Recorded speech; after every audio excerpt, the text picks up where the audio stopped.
The Oklahoma City Thunder are now 24-2, and I believe that the Thunder have actually gotten a little better after this loss.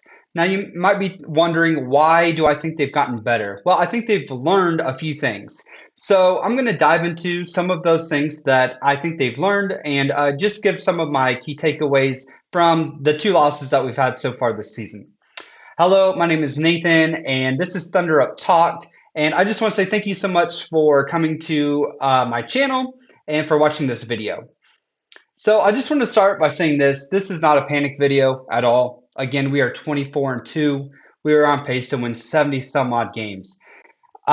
There's no worry to be had from me, and there shouldn't be any worry from any Thunder fans. Now, I know a lot of fans outside of Oklahoma City and Oklahoma are super excited that we got our second loss, but I really don't think it's that big of a deal in the grand scheme of things. We kind of, these two losses that we have lost, we've lost like contenders, in my opinion. So we've lost by a total of 3 points in the first game and 2 points in the second game for a total of 5 points. Like, these games have been close, and I appreciate the fact that none of them have been blowouts. None of these games, the Thunder, it's never felt like they've given up. They've always been fighting till the very end, the very last second.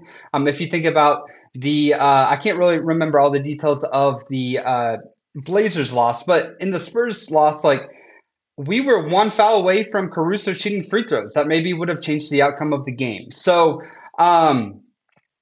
that is something that I appreciate. This team obviously just never gives up. But there are some things that they can learn. So the first thing to me is that with Shea being the head of the snake, if he isn't just his normal super efficient self, the Thunder are susceptible to losing. When he is incredible, when he's over 50% shooting and has zero turnovers, it's really, really tough to beat the Thunder. But in the two losses that the Thunder have had, he was 12 of 23, and 1 of 7 from three against the Spurs. And in the first loss, he was 10 of 26. So in both of those, he wasn't super efficient. And in the Spurs game, he had 5 turnovers, which is a ton for him. He typically just he averages I think he's at 1.7, 1.8 turnovers a game. So if he isn't just extremely efficient, kind of his normal self, there is potential for the Thunder to lose for sure. And I think that's really important because I'm going to go into my second point, and my second point being that Jalen Williams isn't himself yet. And I think that, to me, would be the number one concern by far. It's something that's not really being talked about, but I have noticed, he'll have a really great game and then not so great game. The second he gets to the bench, he is wrapping that wrist up. Maybe there's pain. Maybe it's just tightness, a little bit of soreness. I don't know. But he obviously is not 100%. And we for sure have to have that guy playing incredible. Not so much during the regular season, of course, but for the playoffs, because that's where my mind goes, thinking big picture about playoffs and the finals.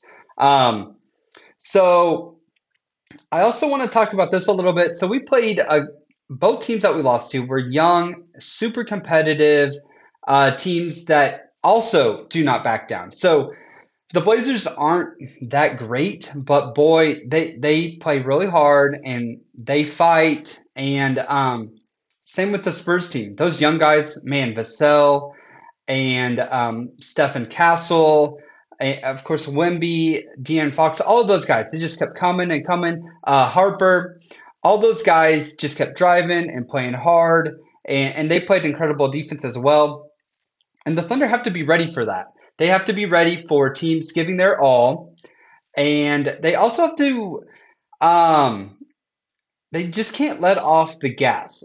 In both of these games, they were up by double digits. I think 13 points in one game, as much as 22 in the other, and they just can't give up these big leads to these teams, especially going forward into the playoffs, because those were a couple of similarities as well. Again, the Thunder are not getting blown out. They're not going down by double digits for the majority of the game. That will probably won't happen very much at all throughout the season.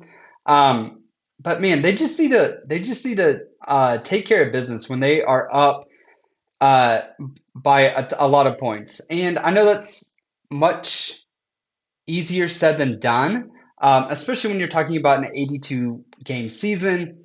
And again, I don't want to harp on this too much because it's just our second loss. But these are just some of the observations that I saw.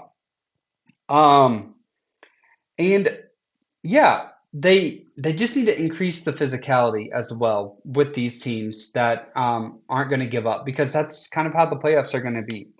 Um, that's basically all I've got for today. But the keys are this.